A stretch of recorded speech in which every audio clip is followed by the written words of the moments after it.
ওকে, আমরা লাস্ট ক্লাসে আলোচনা করেছিলাম ব্যাংকের কিছু কার্যাবলী, তারপর বাণিজ্যিক ব্যাংকের কার্যাবলী, তারপর পড়েছিলাম ব্যাংকে কিভাবে হিসাব খোলা যায় এবং কিভাবে সেই হিসাব পরিচালনা করা যায়। তারপর আমরা কেন্দ্রীয় ব্যাংক কাকে বলে এটা নিয়ে খুব ছোট্ট করে একটু আলোচনা করেছিলাম। আজকে আমরা কেন্দ্রীয় ব্যাংক নিয়ে খুব ইন ডিটেলস পড়বো, যেমন কেন্দ্রীয় ব্যাংক কি, তারপর কেন্দ্রীয় ব্যাংকের কার্যাবলী কি, ইত্যাদি যে বিষয়গুলো আছে সেই বিষয়গুলো নিয়ে আমরা আজকে পড়বো। আচ্ছা, লাস্ট ক্লাসে বলেছিলাম যে বাংলাদেশের কেন্দ্রীয় ব্যাংকের নাম কি?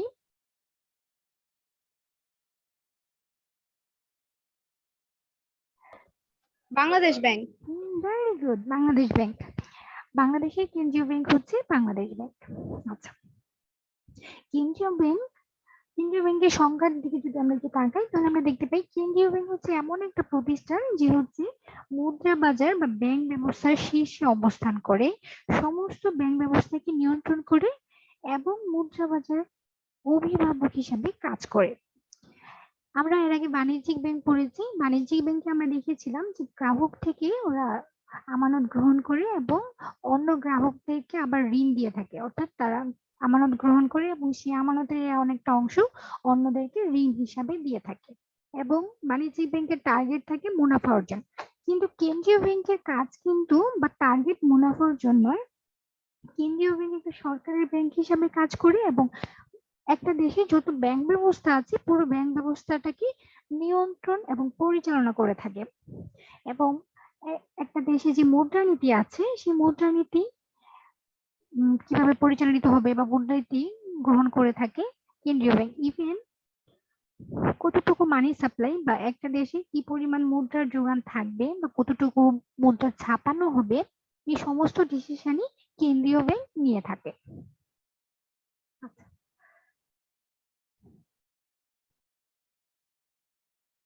আচ্ছা, এই যে দেখো এখানে একটা কথা বলা হয়েছে, যেটা হচ্ছে এই ব্যাংক, কেন্দ্রীয় ব্যাংকের প্রধান উদ্দেশ্য মুনাফা সর্বোচ্চকরণ নয়, বরং দেশের অর্থনৈতিক স্থিতিশীলতা রক্ষা, উন্নয়ন ও জনকল্যাণ সর্বোচ্চকরণই হচ্ছে কেন্দ্রীয় ব্যাংকের কাজ। কেন্দ্রীয় ব্যাংক কখনোই কোনো গ্রাহকের কাছ থেকে টাকা জমা নেয় না কিংবা কোনো গ্রাহককে ঋণ দেয় না। তবে কোনো ব্যাংক যদি কখনো তারল্য সংকটে পড়ে তাহলে কোনো ব্যাংক কেন্দ্রীয় ব্যাংক থেকে ঋণ নিতে পারে। কিন্তু সাপোজ ধরো আমি যদি চাই যে যে কোনো একটা বাণিজ্যিক ব্যাংকে অ্যাকাউন্ট খুলতে পারবো, তুমি চাইলে যে কোনো একটা ব্যাংকে অ্যাকাউন্ট খুলতে পারবে, কিন্তু তুমি কখনোই কেন্দ্রীয় ব্যাংকে গিয়ে টাকা জমা দেওয়ার জন্য কোনো সেভিং অ্যাকাউন্ট কিংবা কোনো কারেন্ট অ্যাকাউন্ট কখনোই খুলতে পারবে না। আচ্ছা, কেন্দ্রীয় ব্যাংক হচ্ছে একটা দেশের সরকারি প্রতিষ্ঠান বা জাতীয় প্রতিষ্ঠান। প্রত্যেকটা স্বাধীন দেশে একটা করে কেন্দ্রীয় ব্যাংক থাকে এবং এই কেন্দ্রীয় ব্যাংকগুলো যে কোনো দেশের ব্যাংক ব্যবস্থার শীর্ষে অবস্থান করে। যেমন আমরা অলরেডি জানি বাংলাদেশের কেন্দ্রীয় ব্যাংক হচ্ছে বাংলাদেশ ব্যাংক, ভারতের কেন্দ্রীয় ব্যাংককে বলা হয় রিজার্ভ ব্যাংক অফ ইন্ডিয়া, যুক্তরাষ্ট্র হচ্ছে ফেডারেল রিজার্ভ সিস্টেম, ইংল্যান্ডে হচ্ছে ব্যাংক অফ ইংল্যান্ড। প্রত্যেকটা দেশেরই একটা করে কেন্দ্রীয় ব্যাংক আছে। আচ্ছা, এবার আমরা দেখি কেন্দ্রীয় ব্যাংকের কি কার্যাবলী, কেন্দ্রীয় ব্যাংক কি কাজ করে।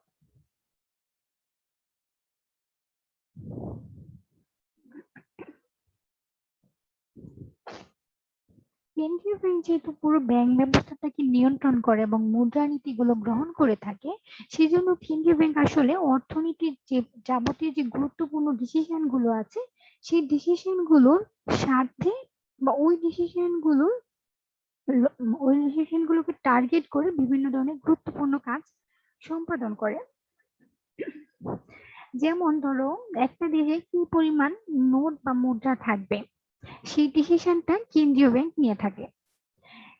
যদি কখনো দেশে, আচ্ছা এর জন্য সরকার এই জন্য বাংলাদেশ ব্যাংক অনেকগুলো পলিসি নিয়ে থাকে যে আসলে কখন মুদ্রা ছাপাবে, কখন মুদ্রা কমাবে। এটা অর্থনীতির বিভিন্ন বিষয়ের উপর নির্ভর করে বিভিন্ন ধরনের পলিসি নিয়ে থাকে এবং এই পলিসির উপর বেসিস করে আসলে মুদ্রার কতটুকু ছাপাবে বা কতটুকু কি করবে এটা ডিসিশন নিয়ে থাকে। তোমরা আস্তে আস্তে এটা, আরো যখন উপরে ক্লাসে উঠবে তখন এগুলো আরো ডিটেলস পড়বে। এখন একদম বেসিক লেভেলে যতটুকু মানে তোমাদের জন্য সামঞ্জস্যপূর্ণ অতটুকু যদি বলতে হয় তাহলে বলবো যে একটা দেশের প্রয়োজন অনুসারে সামঞ্জস্য রেখে নোট প্রচলন করে।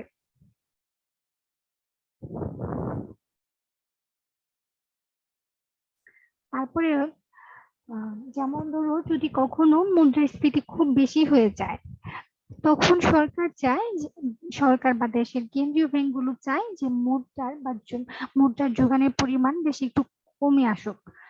তখন ওরা মুদ্রার প্রচলন মানে হয়তো নতুন করে আর নোট ছাপাচ্ছে না বা কম ছাপাচ্ছে, কিংবা দেখা যাচ্ছে বিভিন্ন ধরনের ওপেন মার্কেট পলিসি নিয়ে থাকে। হয়তো দেখা যাচ্ছে জনগণের কাছে বন্ড বিক্রি করছে কিংবা ঋণপত্র বিক্রি করে জনগণের হাতের যে মুদ্রাগুলো আছে সেগুলো নিয়ে আসতেছে, অর্থাৎ মানুষের হাতে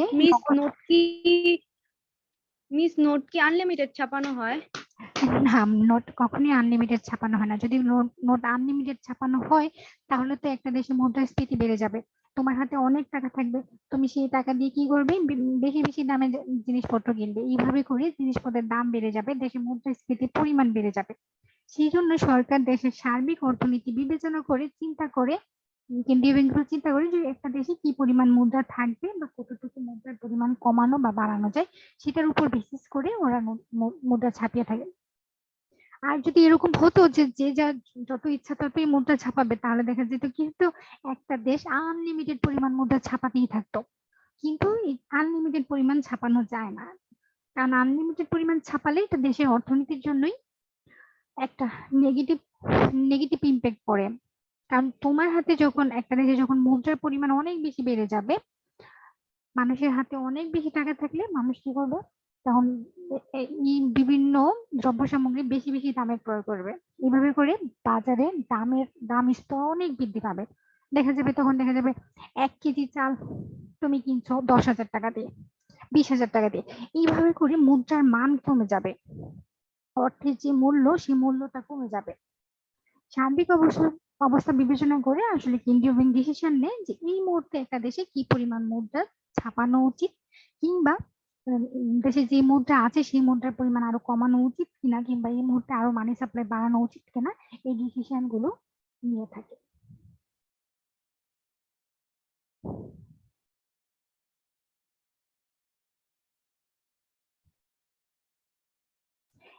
কয়েক বছর আগে একটা আন্তর্জাতিক একটা দেশে মুদ্রার পরিমাণ এতই বৃদ্ধি পেয়েছিল এবং তাদের দেশে তোমার মুদ্রাস্ফীতি বা দাম স্তর এত বৃদ্ধি পেয়েছিল যে 1 কেজি ধরো কোনো একটা কিছু কেনার জন্য, বাজার থেকে কোনো কিছু কেনার জন্য তারা just বস্তা নিয়ে যেত, টাকার পুরো বস্তা করে ক্যারি করে নিয়ে যেত বাজারে। এত দাম বৃদ্ধি পেয়েছিল, তাদের দেশে মুদ্রাস্ফীতি এত বেশি বৃদ্ধি পেয়ে গিয়েছিল। মিস এটা কি ইন্দোনেশিয়ায়? ওইরকমই একটা দেশে, বেশ কয়েক বছর আগের ঘটনা। সেই জন্যই আসলে খুব বেশি মুদ্রা চাইলেই একটা দেশ ছাপাতে পারে না, সার্বিক অবস্থা চিন্তা করতে হয়।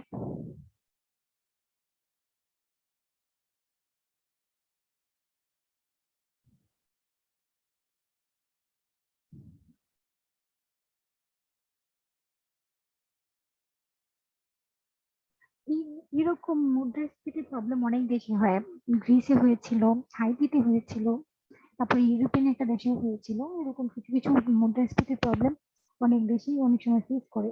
তবে কয়েক বছর আগে একটা দেশ খুবই মানে সিভিয়ার লেভেলে ফেস করেছিল। আচ্ছা, এরপর আমরা জানি যে কেন্দ্রীয় ব্যাংক হচ্ছে সরকারের ব্যাংক। সরকার সরকার যে রাজস্ব সংগ্রহ করছে, বিভিন্ন মানুষের কাছ থেকে ট্যাক্স সংগ্রহ করছে, বা যত ধরনের যতগুলো খাত আছে, যে যে খাতগুলো থেকে সরকার রাজস্ব পাচ্ছে, এই রাজস্বগুলো আসলে সরকারের ব্যাংক হিসাবে কেন্দ্রীয় ব্যাংকে জমা রাখছে। এবং সরকারের নির্দেশ অনুসারে আবার এই কেন্দ্রীয় ব্যাংক বিভিন্ন খাতে এই অর্থগুলো প্রদান করছে, অর্থাৎ এই কেন্দ্রীয় ব্যাংক হচ্ছে সরকারের ব্যাংক। সরকারের যাবতীয় দেনা পাওনাগুলো কেন্দ্রীয় ব্যাংকে সংরক্ষণ করা হয় বা জমা রাখা হয়। এবং সরকার থেকে অনেক সময় এই যে বাজেট ঘোষণা করছে, এই বাজেটের মধ্যে আমাদের স্পেশালি আমাদের বাংলাদেশে এখন যেটা চলছে সেটা হচ্ছে ঘাটতি বাজেট। কারণ একটা দেশ উন্নয়ন কর্মকাণ্ড পরিচালনা করার জন্য ম্যাক্সিমাম সময় ঘাটতি বাজেটটা বেশি উপযোগী। কারণ ঘাটতি বাজেট হলে উন্নয়ন কর্মকাণ্ডগুলো আরো বেশি করে বিভিন্ন ধরনের উন্নয়ন কর্মকাণ্ড পরিচালনা করা যায়। আর সেটা যদি অর্জিত বাজেট হয় দেখা যাচ্ছে যে সরকার নিজেদের ব্যয়ভার মানে নিজের দেশের সামগ্রিক ব্যয়ভার বহন করার পর অতিরিক্ত অর্থটা দেখা যাচ্ছে উন্নয়ন কর্মকাণ্ডে তেমন ব্যয় না করে বরং সেটাকে উদ্দীত হিসাবে জমা রেখে দেয়। আর যেটা ব্যালেন্স বাজেটে হয় কি যে তোমার আয় এবং ব্যয় দুটোই সমান থাকে, সেখানে আসলে কোনো কিছুই আর অতিরিক্ত কোনো অর্থ থাকে না। কিন্তু ঘাটতি বাজেটে দেখা যাচ্ছে সরকার পুরো দেশের ব্যয়ভার গ্রহণ করার পরেও বিভিন্ন ধরনের উন্নয়ন কর্মকাণ্ড গ্রহণ করে থাকে, সেই জন্য দেখা যাচ্ছে অনেক বেশি অর্থের প্রয়োজন হয়। তো এই অবস্থায় সরকার ঘাটতি বাজেট নিয়ে থাকে, দেখা যাচ্ছে আয় থেকেও অনেক বেশি ঘাটতি থাকে, এই ঘাটতি গুলো সে বিভিন্ন জায়গা থেকে ঋণ হিসাবে নেয়। হয়তো দেশের অভ্যন্তরীণ উৎস থেকে ঋণ হিসাবে নেয় বা বহির্বিশ্বের অনেক দেশ থেকে ঋণ নেয়, বা অনেক যে তোমার হচ্ছে অর্থনৈতিক যে প্রতিষ্ঠানগুলো আছে IMF, ওয়ার্ল্ড ব্যাংক, এরকম অনেকগুলো অর্থনৈতিক প্রতিষ্ঠান থেকেও দেখা যাচ্ছে ঋণ হিসাবে নেয়। আর দেশের ভিতর থেকে অভ্যন্তরীণ উৎস থেকে যদি ঋণ নিয়ে থাকে সরকার, তাহলে প্রথমেই প্রিফার করে কেন্দ্রীয় ব্যাংক থেকে সরকার স্বল্পকালীন ও দীর্ঘকালীন বিভিন্ন ঋণ নিয়ে থাকে।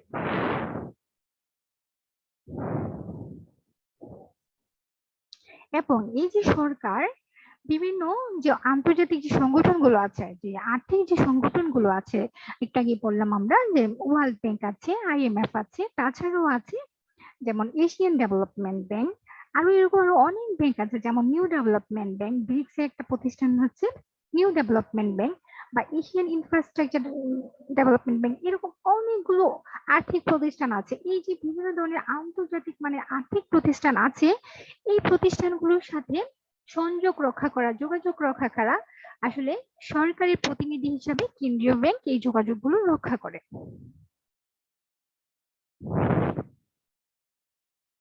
তারপরে বলা হয়েছে সরকার অর্থনৈতিক যে কর্মকাণ্ড। আচ্ছা, এই যে দেখো সরকার যে এই যে আমি একটু আগে বললাম যে কেন্দ্রীয় ব্যাংক আসলে মুদ্রানীতি গ্রহণ করে থাকে, এই মুদ্রানীতি গুলো আসলে সরকারের সাথে পরামর্শ করে এই মুদ্রানীতি গুলো গ্রহণ করে। অর্থাৎ এই দেশের অর্থনৈতিক সার্বিক অবস্থা বিবেচনা করে যেহেতু কেন্দ্রীয় ব্যাংক এই ধরনের ডিসিশন গুলো নিয়ে থাকে, একইভাবে সরকারও তো পুরো দেশের অর্থনৈতিক সিচুয়েশন বিবেচনা করে বিভিন্ন অর্থনৈতিক কর্মকাণ্ড গ্রহণ করে।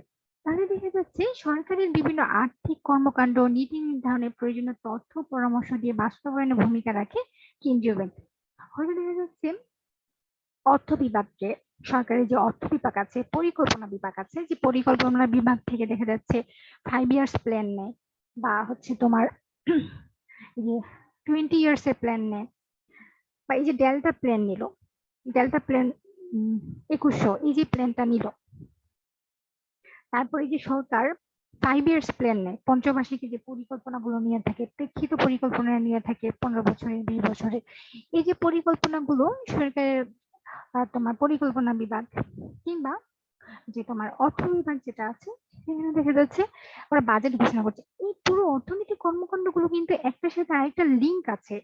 সেই জন্য দেখা যাচ্ছে যে সরকারের কেন্দ্রীয় ব্যাংক বা সরকারের অন্যান্য যে অর্থ রিলেটেড যেই বিভাগগুলো আছে সেগুলো আসলে একসাথে কাজ করে, একে অপরকে বিভিন্ন ধরনের প্রয়োজনীয় তথ্য পরামর্শ দিয়ে সাহায্য করে। আচ্ছা, এই পয়েন্টটা নিয়ে কি কারো কোনো প্রশ্ন আছে?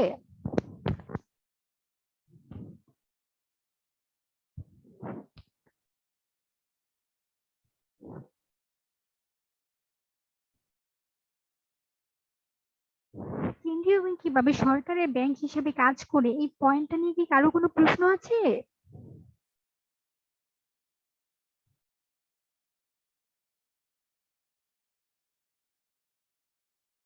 No, miss. No, miss. ওকে, প্রশ্ন থাকলে নির্দ্বিধায় প্রশ্ন করতে পারো।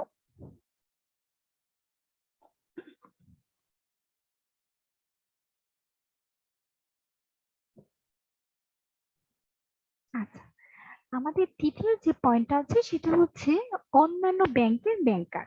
এখানে বলো তো অন্যান্য ব্যাংক বলতে কোন ব্যাংকগুলোকে বুঝিয়েছে, একটা এক্সাম্পল দিতে পারবে?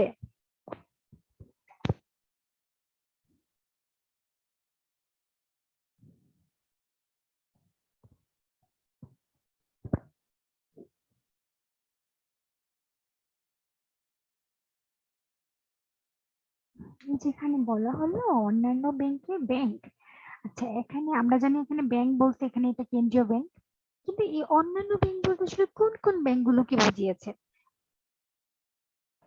মিস মানে ছোট ছোট ব্যাংক গুলা। হ্যাঁ, ছোট বড় যত ধরনের ব্যাংক আছে সবগুলোকে এখানে অন্যান্য ব্যাংক হিসাবে ইন্ডিকেট করা হয়েছে। যেমন আমরা পড়ে এসেছি বাণিজ্যিক ব্যাংক। বাণিজ্যিক ব্যাংক ছাড়াও আমাদের দেশে আছে বিশেষায়িত ব্যাংক। 6টা বিশেষায়িত ব্যাংক আছে, বিদেশি ব্যাংক আছে। তারপর তুমি যে বললে ক্ষুদ্র ক্ষুদ্র ব্যাংক, যেগুলোকে বলা হয় যারা এসএমই লোন দিয়ে থাকে, অর্থাৎ ক্ষুদ্র ব্যবসায়ীদেরকে যারা লোন দিয়ে থাকে, এরকম যে ব্যাংকগুলো আছে। এই এই যে তোমার ধরো কৃষি ব্যাংক, যারা হচ্ছে কৃষি সেক্টর গুলোতে ঋণ দিয়ে থাকে, বা এগ্রিকালচার রিলেটেড যতগুলো সেক্টর আছে তাদেরকে সহজ শর্তে ঋণ দিয়ে থাকে। তো এই যে যে ব্যাংকগুলো আছে, যত ধরনের ব্যাংকগুলো আছে, সেই ব্যাংকগুলোর ব্যাংক হচ্ছে কেন্দ্রীয় ব্যাংক। অর্থাৎ এই যে যাবতীয় যত ব্যাংকগুলো আছে, ব্যাংক ব্যবস্থা বাংলাদেশে আছে, তাদেরকে নিয়ন্ত্রণ করে থাকে কেন্দ্রীয় ব্যাংক। ধরো কেউ একজন নতুন একটা ব্যাংক প্রতিষ্ঠা করবে। একটা ব্যাংক প্রতিষ্ঠা করার জন্য একটা সর্বনিম্ন মিনিমাম ক্যাপিটাল বা মূলধন লাগে। যেমন ধরো রিকোয়ারমেন্ট করলো যে যদি কারো কাছে 400 কোটি টাকা থাকে, বা হচ্ছে সাপোজ এক্সাম্পল দিলাম, তাহলে সে ব্যাংক প্রতিষ্ঠা করতে পারে।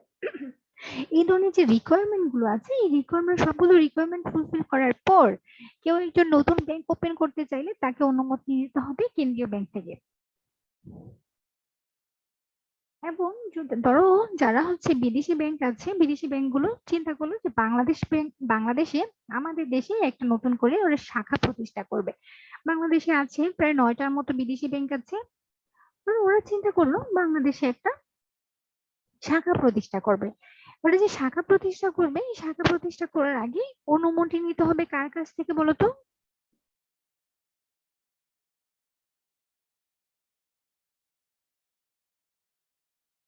কেন্দ্রীয় ব্যাংক। হ্যাঁ, কেন্দ্রীয় ব্যাংক থেকে। গুড। ধরো এই যে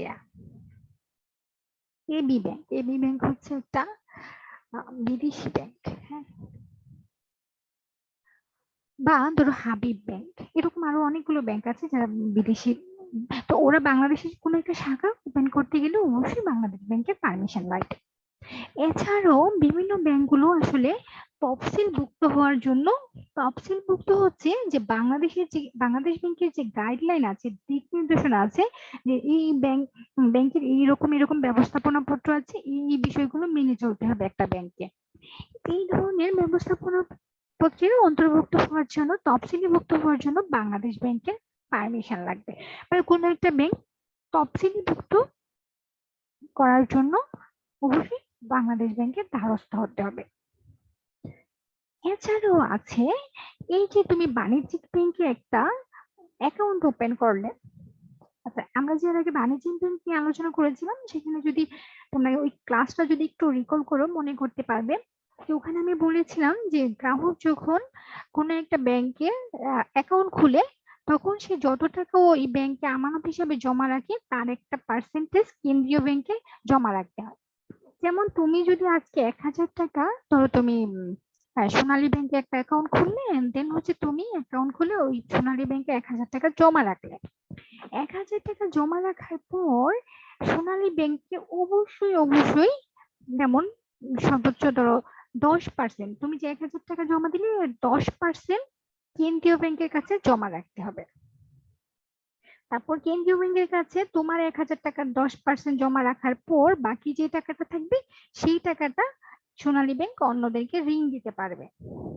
তার মানে আমরা দেখছি যে বাণিজ্যিক ব্যাংকগুলোকে অবশ্যই গ্রাহকের আমানতের একটা পার্সেন্টেজ কেন্দ্রীয় ব্যাংকে জমা রাখতে হয়।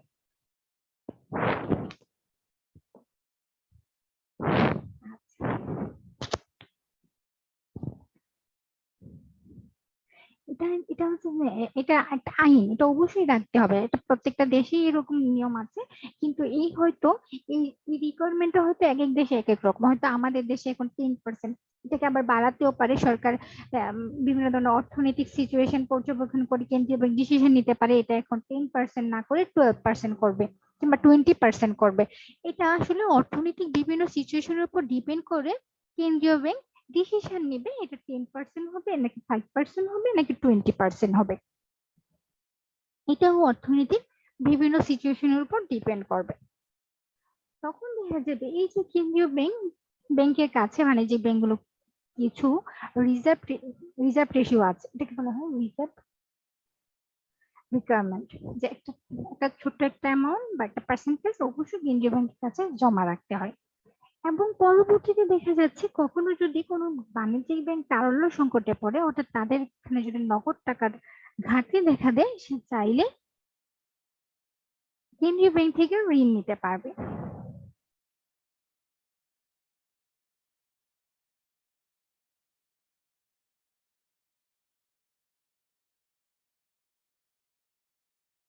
এই পয়েন্টটা নিয়ে কারো কোনো কোশ্চেন আছে?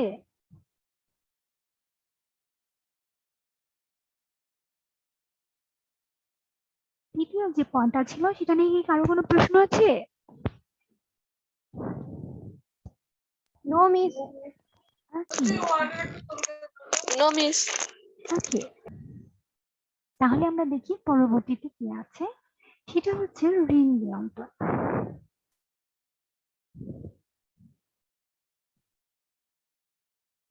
আচ্ছা, ঋণ নিয়ন্ত্রণ করে থাকে কেন্দ্রীয় ব্যাংক। একটা দেশের অর্থনীতির জন্য ঋণের স্বল্পতাও আসলে ক্ষতিকর। ঋণের স্বল্পতা মানে বোঝাচ্ছে যে একটা দেশে খুব বেশি ব্যবসায়িক কর্মকাণ্ড হচ্ছে না কিংবা হচ্ছে উন্নয়ন কর্মকাণ্ড হচ্ছে না, কারণ একটা ব্যবসা পরিচালনা করার জন্য অনেক বেশি অ্যামাউন্টের লোন নর্মালি মানুষ ব্যাংক থেকে নিয়ে থাকে বর্তমান সময়। দেখা যাচ্ছে ঋণের স্বল্পতা মানে এটাই বোঝাচ্ছে যে দেশের আসলে অর্থনীতি খুব বেশি একটা ভালো অবস্থা নেই, মানুষ ঋণ নিচ্ছে না বা ঋণ নেওয়ার মতো ওই রকম অর্থনৈতিক কর্মকাণ্ড হয়তো দেশে নেই বা এরকম অবস্থা সিচুয়েশন করছে। আবার যখন ঋণের অধিক পরিমাণ থাকে, খুব বেশি মানুষ ঋণ নিচ্ছে, সেটাও আসলে অর্থনীতির জন্য ভালো না। তখন দেখা যাচ্ছে ঋণের ঠিক মতো ব্যবস্থাপনা থাকে না, মানুষ ব্যাংকরাপ্ট হয়ে যায়, দিল্লি হয়ে যায়। আসলে দুটো অতিরিক্ত যে কোনো কিছুই অর্থনীতির জন্য ভালো কিছু বয়ে আনে না। ঋণের খুব বেশি স্বল্পতা বা খুব বেশি আধিক্য দুটোই অর্থনীতির জন্য ক্ষতিকর।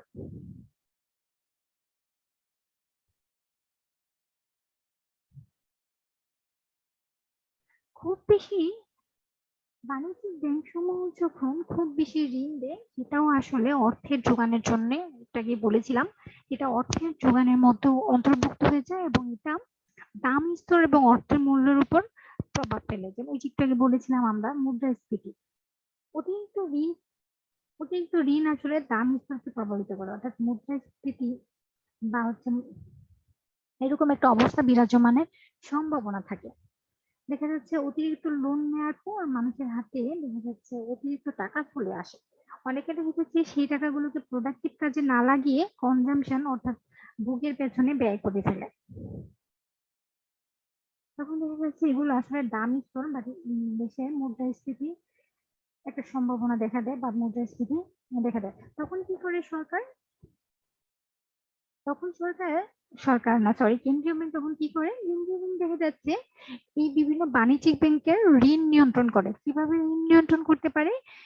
তারা হয়তো একটা উপায় হতে পারে যে তোমার এই যে বললাম একটু আগে যে গ্রাহকের কাছ থেকে তারা বাণিজ্যিক ব্যাংক গুলো যে আমানত পাচ্ছে তার একটা পার্সেন্টেজ কেন্দ্রীয় ব্যাংকে জমা দিতে হয়। এখন ধরো সেটা যদি 10% হয়, হয়তো কেন্দ্রীয় ব্যাংক বললো না তোমাকে এখন 10% না 20% জমা দিতে হবে। হয়তো কেন্দ্রীয় ব্যাংক বাণিজ্যিক ব্যাংকগুলোকে বললো যে তোমরা আমানতের 20% কেন্দ্রীয় ব্যাংকে জমা রাখতে হবে। তাহলে যদি এরকম সিচুয়েশন হয় যে 10% না হয়ে 20% জমা রাখতে হবে, তাহলে বাণিজ্যিক ব্যাংকগুলোর হাতে ঋণ দেওয়ার ক্ষমতা কমে আসবে। এইভাবে করে কেন্দ্রীয় ব্যাংক ঋণ নিয়ন্ত্রণ করতে পারে। এটা হচ্ছে একটা উপায়, এরকম আরো অনেকগুলো উপায় আছে। এই হচ্ছে অবস্থা। আবার ঋণের স্বল্পতার জন্য মুদ্রা সংকোচন দেখা দেয়, আর ঋণের আধিক্যের জন্য মুদ্রাস্ফীতি দেখা দেয়। আচ্ছা, এই যে এখানে বোধহয় আছে। আচ্ছা বলো তো, এই যে ঋণের স্বল্পতার জন্য অর্থনীতিতে কি হতে পারে?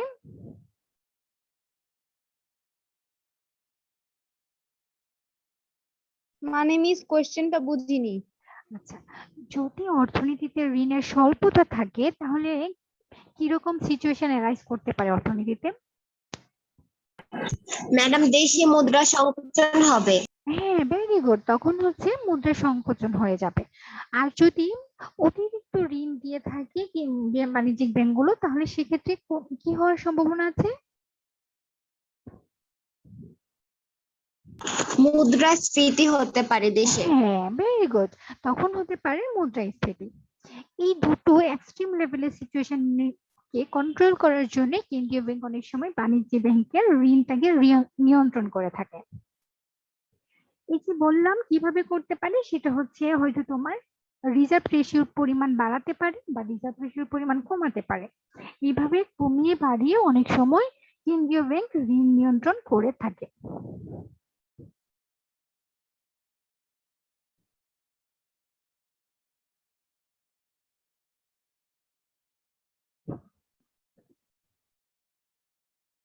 পঞ্চম যে পয়েন্টটা আছে সেটা হচ্ছে সর্বশেষ ঋণদাতা।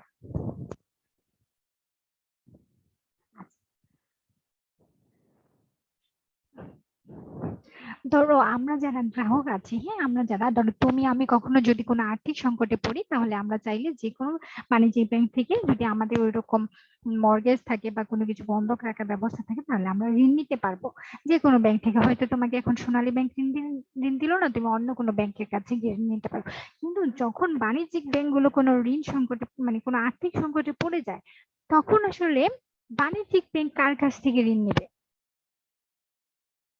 বলো তো? কার কাছ থেকে নিতে পারে?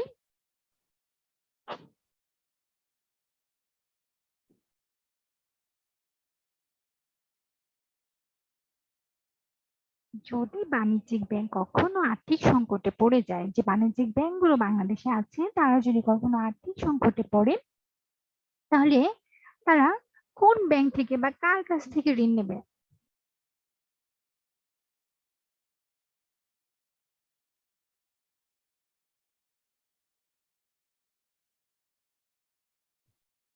একটু চিন্তা করো, পারবে।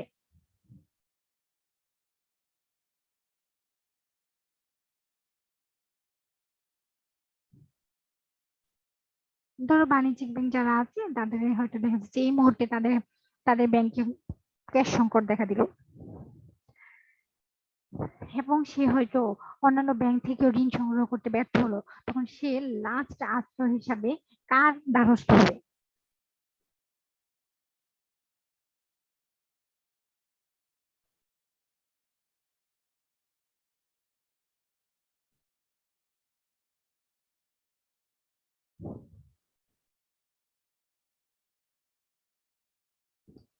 তখন কেন্দ্রীয় ব্যাংকের দ্বারস্থ হবে, কারণ আমরা জানি পুরো ব্যাংক ব্যবস্থাকে নিয়ন্ত্রণ করে থাকে কেন্দ্রীয় ব্যাংক।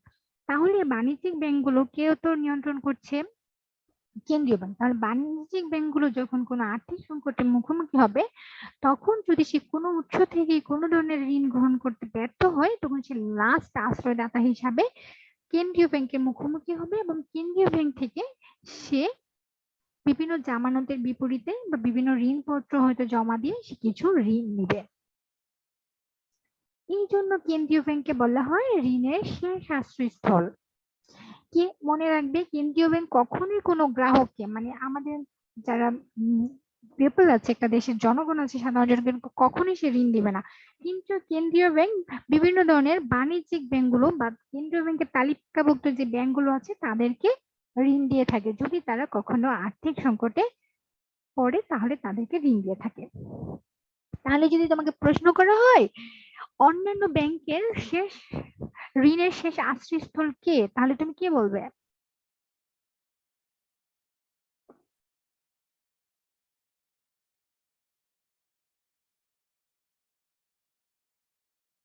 এটা খুবই কমন কোশ্চেন। কেন্দ্রীয় ব্যাংক। হ্যাঁ, কেন্দ্রীয় ব্যাংক, ভেরি গুড। হ্যাঁ, এটা আসলে খুবই কমন কোশ্চেন যে হচ্ছে অন্যান্য ব্যাংকের ঋণের শেষ আশ্রয়স্থল কি, সেটা হচ্ছে কেন্দ্রীয় ব্যাংক। আমরা সবসময় মনে রাখবো কেন্দ্রীয় ব্যাংকগুলো আসলে অন্যান্য ব্যাংকগুলোকে ঋণ দিয়ে থাকে, কিন্তু কখনোই গ্রাহককে বা জনগণকে কখনোই ঋণ দেয় না। জনগণকে ঋণ দেওয়ার দায়িত্ব কোন ব্যাংকের বলতো? কোন ব্যাংকগুলোর?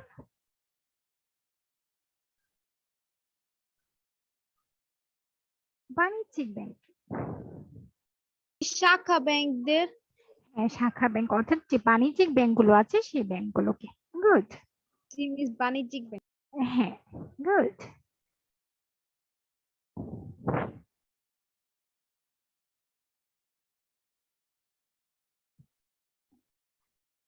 আচ্ছা, 6 নম্বর যে পয়েন্ট আছে সেটা হচ্ছে বিনিময় হার নির্ধারণ ও নিয়ন্ত্রণ করে থাকে। বিনিময় হার, এই বিনিময় হারটা হচ্ছে একটা একটা মুদ্রার সাথে আরেকটা মুদ্রার বিনিময়। যেমন ধরো বাংলাদেশের সাথে ইন্ডিয়ার রুপি, কিংবা হতে পারে বাংলাদেশের সাথে ডলার, বাংলাদেশের সাথে ইউরোপের ইউরো মুদ্রা। এরকম একটা মুদ্রার বিপরীতে বা একটা মুদ্রার সাথে আরেকটা মুদ্রার কি পরিমাণ বিনিময় হার হবে সেটা নির্ধারণ করে থাকে কেন্দ্রীয় ব্যাংক।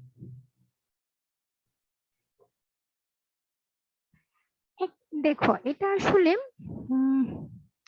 এপ্রিসিয়েশন ডেপ্রিসিয়েশন, অর্থাৎ মূল্যায়ন, অবমূল্যায়ন বা অতিমূল্যায়ন, এরকম কিছু টার্ম আছে, সেগুলো হয়তো এই মুহূর্তে তোমাদেরকে বললে একটু কঠিন হয়ে যাবে তোমাদের জন্য, বাট তোমরা আস্তে আস্তে বড় হলে এই সিচুয়েশন গুলোর সাথেও আস্তে আস্তে পরিচিত হবা। এখন এই মুহূর্তে তোমাদেরকে যদি একটু সহজ করে বলি তাহলে হচ্ছে বৈদেশিক মুদ্রার বৈদেশিক যে লেনদেন, অর্থাৎ এই যে তুমি আমদানি রপ্তানি হচ্ছে একটা দেশের সাথে আরেকটা দেশের, এই ধরনের বৈদেশিক লেনদেনের ভারসাম্য আনার জন্য বা স্থিতিশীলতা বজায় রাখার জন্য কেন্দ্রীয় ব্যাংক কি করে, দেশীয় মুদ্রার সাথে বিদেশি মুদ্রার যে বিনিময় হার সেগুলো নিয়ন্ত্রণ করে। যেমন এখানে তোমাদের এখানে একটা এক্সাম্পল দেওয়া হয়েছে যে টাকার বিপরীতে ডলার বা ইউরো। এটা এখানে টাকার বিপরীতে ডলার ইউরো আরো অনেক কিছু হতে পারে, তোমার এটাকে বললাম, এক এক্সাম্পল দিলাম যে রুপি, আরো কয়েকটা এক্সাম্পল দাও তো, আরো কয়েকটা দেশের।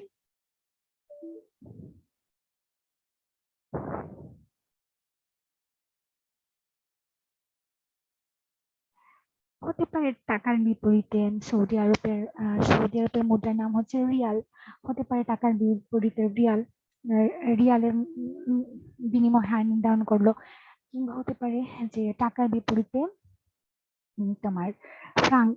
ফ্রাঙ্ক হচ্ছে তোমার যে কিছু সুইজারল্যান্ড বা ওই দেশের কিছু দেশের মুদ্রার নাম, আফ্রিকান কিছু দেশের মুদ্রার নাম ফ্রাঙ্ক। তো ফ্রাঙ্কের বিপরীতে টাকার কি পরিমাণ বিনিময় হার সেটা নির্ধারণ করলো, কিংবা রিঙ্গিত। হ্যাঁ, রিঙ্গিত, ভেরি গুড।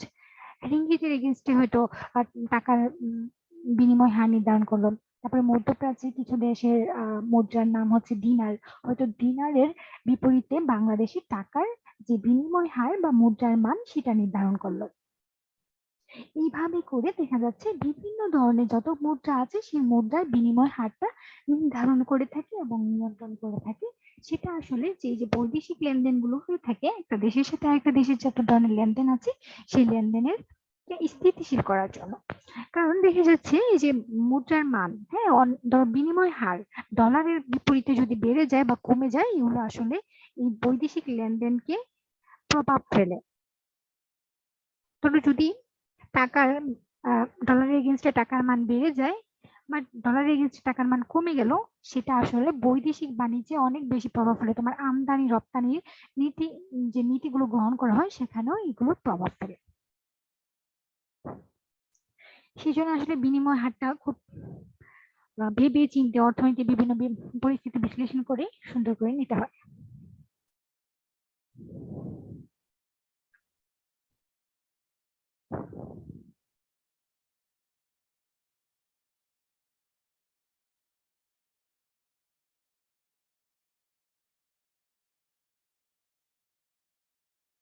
আচ্ছা, এরপরে হচ্ছে নিকাশ গড়।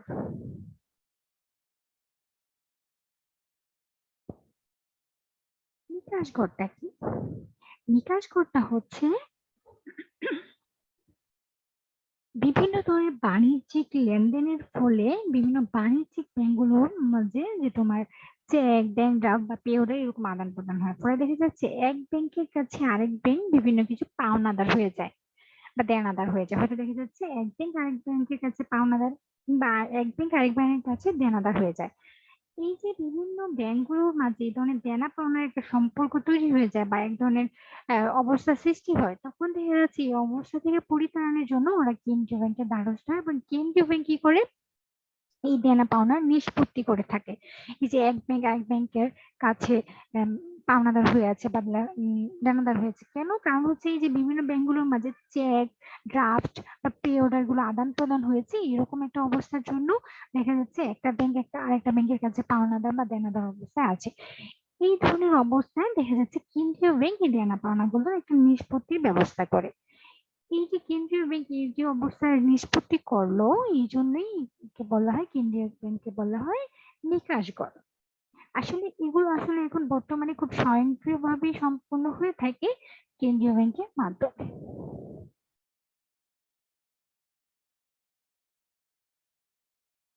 এই নিকাশঘর নিয়ে কারো কোনো প্রশ্ন আছে?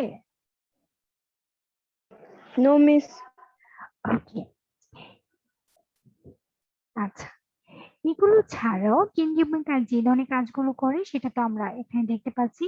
বিভিন্ন ধরনের প্রশিক্ষণের ব্যবস্থা করে থাকে এবং বিভিন্ন ধরনের দেশের অর্থনৈতিক সুবিধার জন্য বিভিন্ন ধরনের ব্যবস্থা গ্রহণ করে, যেমন ধরুন গ্রিন ব্যাংকিং। প্রত্যেকটা ব্যাংকগুলোকে নির্দেশ দিল যে তোমাদেরকে এখন থেকে গ্রিন ব্যাংকিং নামে একটা ব্যবস্থা তৈরি করতে হবে, বা মোবাইল ব্যাংকিং সবাইকে বললো যে তোমরা এখন থেকে লেনদেনকে আরো সহজ করার জন্য মোবাইল ব্যাংকিং সার্ভিস চালু করো। এই যে নিয়মগুলো চালু করছে এবং সেগুলো সব ব্যাংকগুলোকে পরামর্শ দিচ্ছে বা দিক নির্দেশনা দিচ্ছে।